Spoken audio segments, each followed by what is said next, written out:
Well, if you've called IT at work recently, you're probably connected to someone in India. Now imagine calling your bank and talking to someone overseas. Top banks, including JP Chase and Bank of America, hiring foreign workers to process your account. Just last April, 3 Citibank employees arrested in India for stealing $350,000 from U.S. customers. Despite the risks, more and more banks are sending work overseas, and if they haven't outsourced yet, they are seriously considering it. We invited these banks to appear on the money. They all declined. A spokesman from Bank of America says the company has 2 sites in India with 1,500 employees, and just last month, JP Chase announced plans to double its number of employees in India to 9,000. A recent Deloitte & Touche study estimates 10% of U.S. bank employees work outside the country. This number expected to jump to 20%. That's 2 million people by 2010. Well, we turn now to an identity theft expert, Robert Siciliano from IDTheftSecurity.com. Robert, just because they're overseas, does that mean that you're at risk?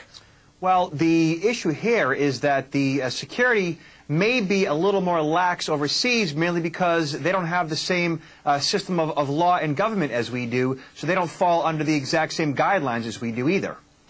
So why are the banks then allowed to handle U.S. data that has U.S. laws to protect it, we hope, and allow that data to be dispatched and handled in places where those protections are not afforded?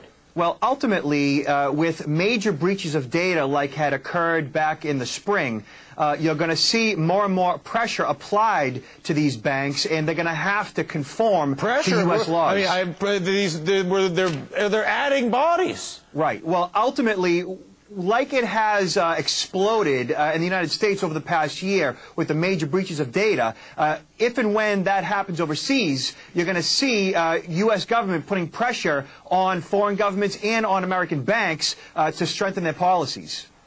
I mean, I don't know. I think it reminds me of the cell phone story we've been following, but we already have the theft, right? I mean, I don't know what we have to see in order for people to actually do something about this. How bad does it have to get? Well, like you can see what is happening in the U.S., it has to get even worse.